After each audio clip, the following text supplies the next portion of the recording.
Economics is a huge part of this eco game, and the root cause of the problems on many servers goes back to the lack of good economic stimulus in trade amongst all the players.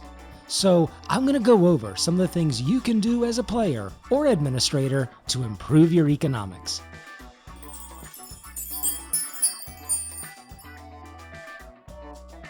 As a recurring theme in this video, you're going to hear a lot about opportunities.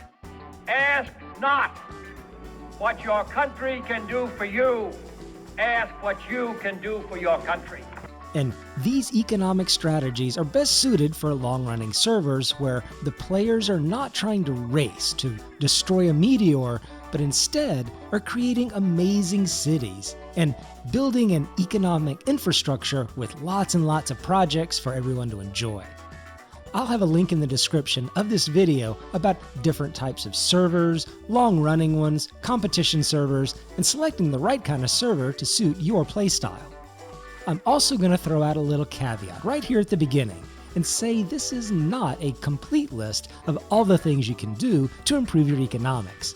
But I'm going to hit some of the things that have worked well on multiple occasions, and with over 3,000 hours in this game, they've stood the test of time. First, I'm going to talk about a skill combination that can really degrade the flow of money. In this playthrough, I've taken both the masonry and pottery skills along with advanced masonry. All three of these rely on vast quantities of crushed rocks to be able to do almost anything. I need mortar from sand that comes from crushed granite or crushed sandstone rocks. I make cement that comes from crushed limestone rocks. I make bricks that also use mortar and crushed shale rocks. I make reinforced concrete that uses crushed rocks of any type and the cement, which also needs crushed rocks. Pretty much anything I do requires rocks to be crushed. Crushing rocks requires the mining skill. So conventional thinking in gaming would be that I should also have the mining skill so that I can make all this material that I need, right? No. Eco is one of the best true collaboration games I've played, and you have to approach it with a different mindset than you would other games. In other games, that would be an ideal situation, and what you'd strive for is to acquire a complete set of skills to be able to do all the things you want to do. That is actually an economic killer in Eco. So why is that? When you take a skill that feeds into other skills you have, what you're doing is taking away an opportunity for economic trade from other players. Already, you might be saying things like, I don't want to be tied to the production of another player. I want to be able to do my own thing on my own.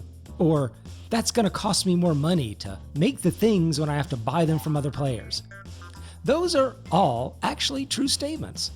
It is tying you to the production of other players, and it is going to cost you more money to produce those products. So why would anyone in their right mind choose not to take a skill like the mining one when they need it for all their other skills? I started out this video talking about why many servers die or just don't do well because of poor economics. This idea of acquiring a complete set of skills that feed into each other creates a kind of lone wolf on the server.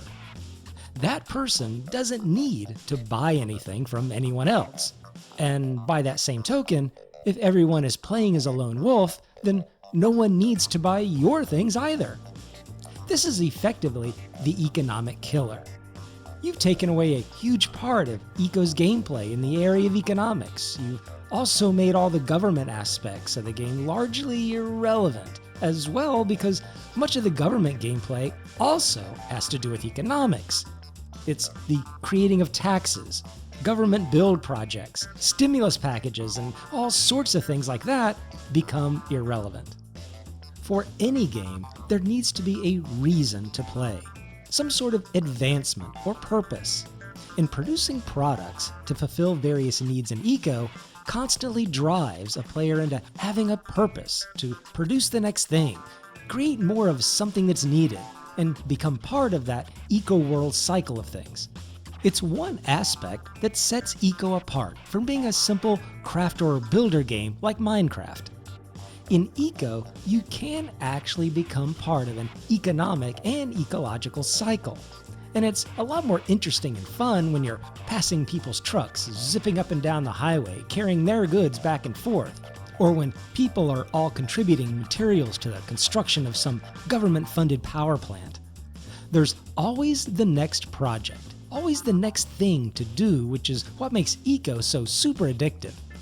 So coming full cycle back to the skills, taking a skill like mining that feeds into other skills you have, like masonry or pottery, severs a major supply chain between the miners and those doing pottery or masonry.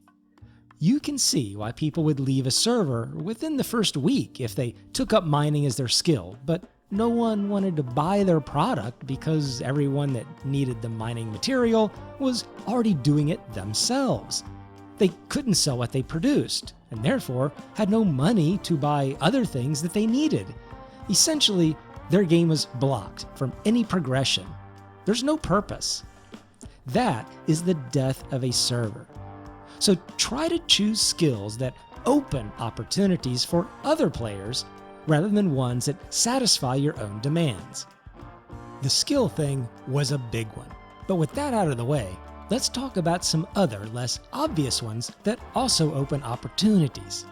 Sticking with this masonry, pottery, and advanced masonry example, almost all the products produced use mortar in one way or another. I sometimes use thousands of mortar in a given day depending on what I'm producing, and I've already mentioned the most obvious way of getting mortar is through the crushed rocks to sand. But there are other alternatives that open more opportunities. Farmers in this game can have a pretty rough go of it.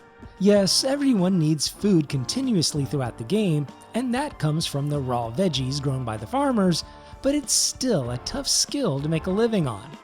Things like wheat, corn, beans, and other things that farmers will grow just don't seem to be needed in vast quantities, and generally speaking, the prices of these items are amongst the lowest of almost anything else.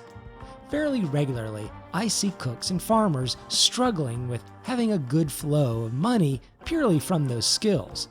And like the mining example, if you're a cook, growing your own food is something that feeds into your own skill set and further eliminates opportunities for farmers, which is one reason why they struggle so much on other servers. And again, leads to server death. So what can you do? If you're like me and need mortar, you can make mortar from wheat instead of sand. I'll often buy 2, 3, maybe 4,000 units of wheat on a given day to meet my mortar demands. This provides a great opportunity and outlet for someone doing the farming or gathering skills. Cooks will only need so much of these raw veggies, so this one simple move can create a demand, further stimulate the economy, and keep people involved and active on the server. I already buy a ton of crushed rocks for other things not having anything to do with sand and mortar, so this diversification helps spread out the economics and provides more opportunities for other players. So look for ways to diversify what you need to get to include the largest number of skills.